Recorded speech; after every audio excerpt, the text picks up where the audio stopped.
Before we get started on the popular topic of subject lines, let me make a small confession. I don't really care that much about open rates, and that was the case way before the iOS 15 changes that messed up the metric, at least to a certain extent. And the reason for it is I'm a direct response email marketer, so I really care about the bottom line, the revenue. And open rates don't really matter that much when it comes to that. I know that emails with a very low open rate often absolutely outperform emails with high open rates. So it's more or less a vanity metric to me, especially because it's very dependent on the context. You could send out the same email with the same subject line and the same preview text at various situations, at various times during your promotion, and you will get totally different results. That shows you that the open rates depend on way more than just writing a good subject line or a good preview text, and that's the summary of the whole matter. Nevertheless, I think it's good to know how to write strong subject lines and preview text just to do our due diligence and make sure that whatever we send out has the highest chance of performing well. And here's what I would do about it. First off, we need to understand that when an email gets inside your inbox, you probably don't look at the subject line first.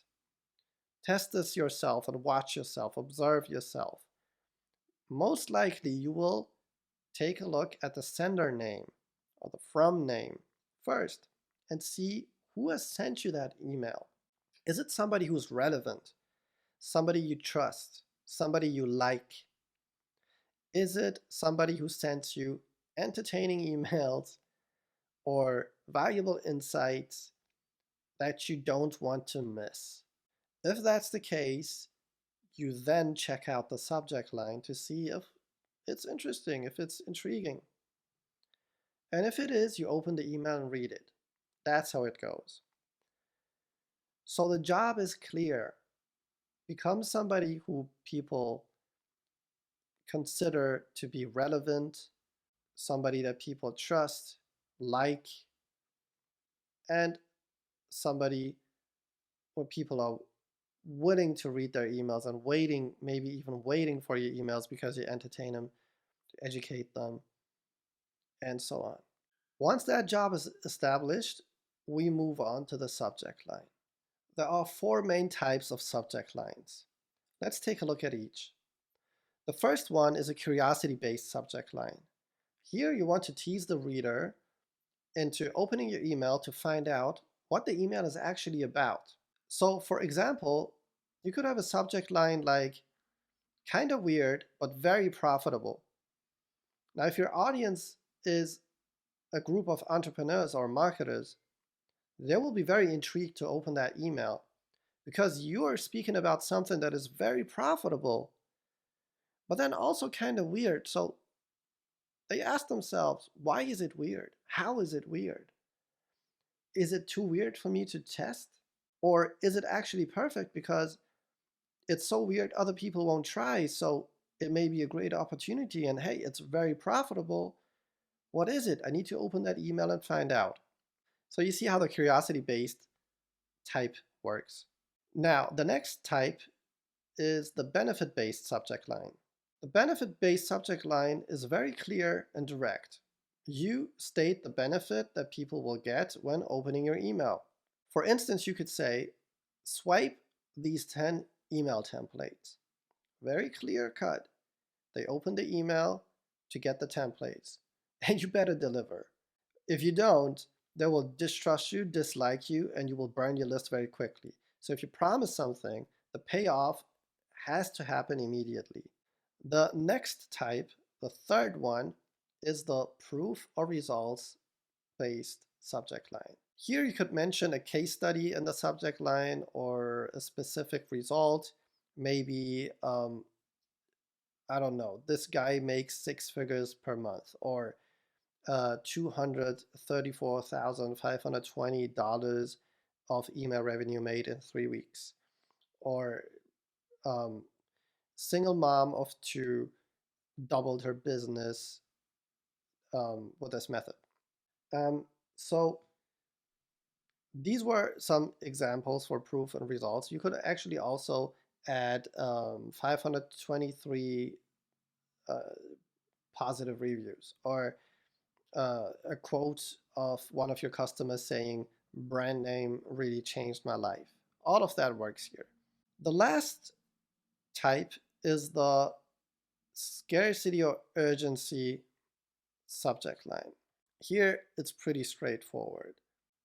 Sale ends today at midnight. 85% discount ends at midnight. Only 7 more seats available for the webinar.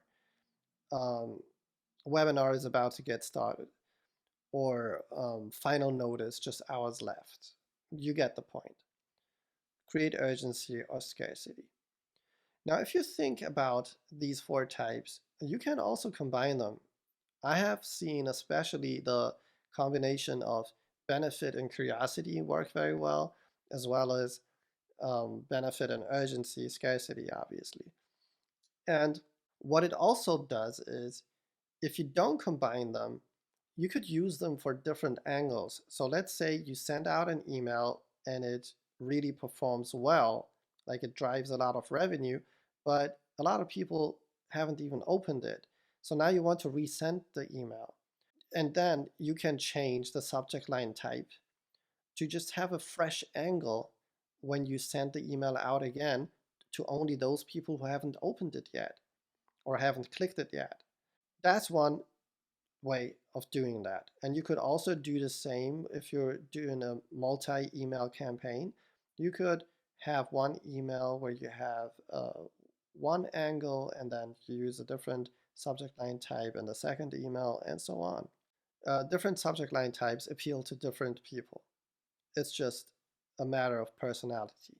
Now, in terms of what exactly and how to pick the right stuff to say, you know you want to use a benefit based one, or you want to use a curiosity based one, but what exactly do you put in there? Here, I would just remind you about our process of finding your hook. So look for something that is highly unusual. Look for something that is unique and also emotional, or causes an emotional reaction. So it's unique and causes an emotional reaction. Look for something that is intriguing or titillating. Look for something that is provocative. And combine that with the various types. One aspect that is very important is to be super specific.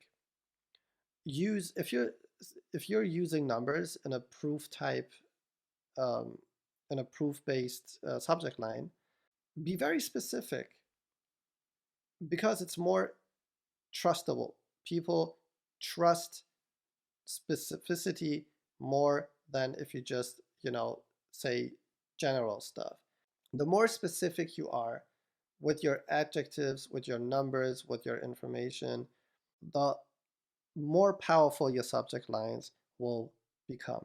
Also, one thing that I like to pay attention to is to write them in a way that would, you know, your friend would write it, or your colleague. So don't write in all caps.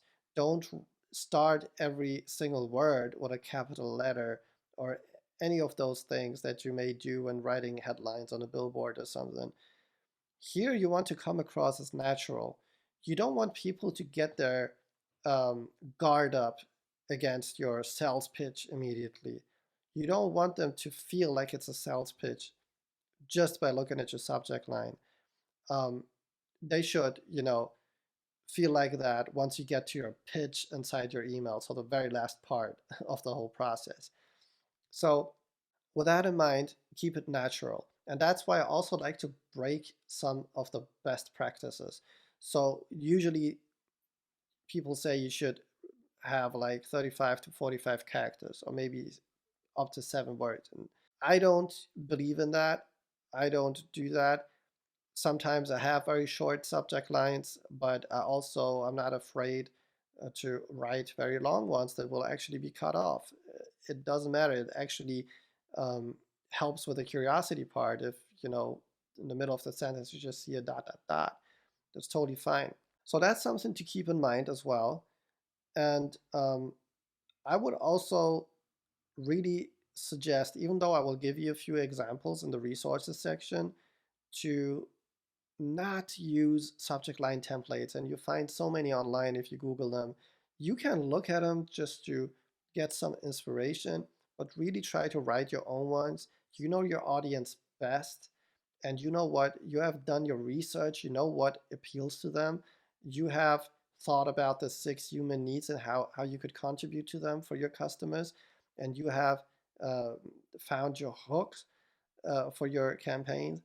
So stick to what you know and just keep it natural, and it should work out fine. And if it doesn't, try again, test another type, test another combination, and you'll get them to open.